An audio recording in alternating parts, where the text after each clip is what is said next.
Good afternoon, everyone. My name is Kara Sherpa, and I was an SOS participant for 8 years. And this summer, I'm happy to be interning at SOS as their alumni relations intern. Today, we're thrilled to be here with Michael Lewis. Mike, can you please tell us about yourself and how you're involved with SOS? Yeah, thanks, Kara, for doing this virtual conversation today. We're all getting better at it. Mike Lewis. I oversee base area operations at Park City Mountain. Just fell into the ski industry just from starting probably at the age of 5 skiing, and just developed a passion for it.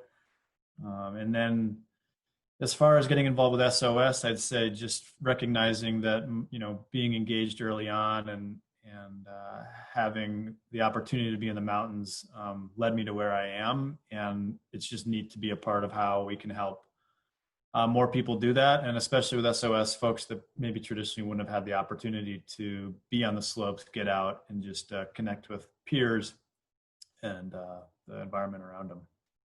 And I've been a board member for about 2 years. Thank you. The first question I have for you today is, how did you navigate high school and the uncertainty of what to do after? So high school, I navigated that through sport. Really, I was actually a 4 varsity sport athlete in high school, one of those being skiing. And so I think just the structure of being on teams and really, I think, made it so I was effective in both doing my schoolwork and learned some just life skills and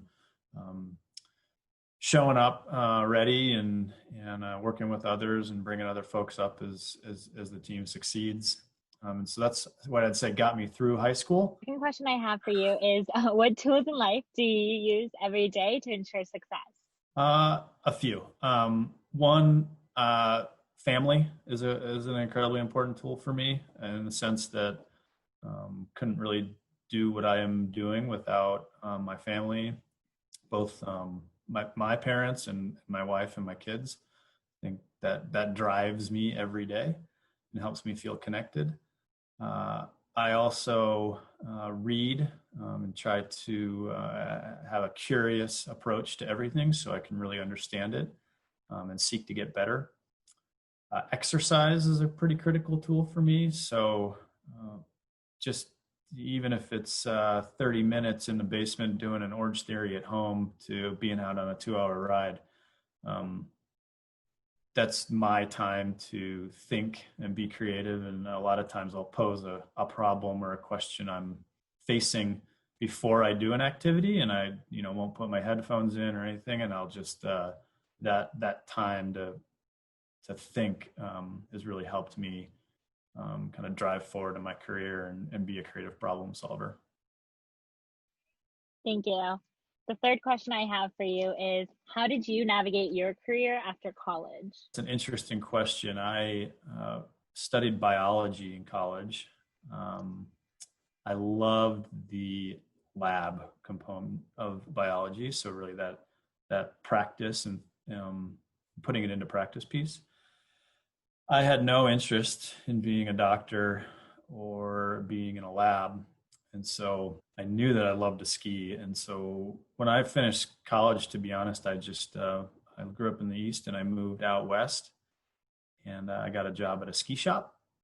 And then from there, I got on the patrol at a different ski area than Park City and worked there for a long time. And then, when I wanted to have a family of my own, that's when I decided to go back and further my education to get a master's in business administration, which was, I didn't necessarily know what I wanted to do at that time, but I thought, I want to be on a leadership team within a ski area. And so I needed, I chose to further my education to try to drive that. And then, I'd say a few twists and turns later, I ended up here in Park City with a good sized team. So I love having a team of folks to work with and see them succeed and move forward together. And then obviously it's just incredible to be part of one of the biggest ski areas in the country and and work to provide an incredible experience and get more people out skiing. I just had a quick question about how you followed your passions and went ahead out into the ski industry to just move.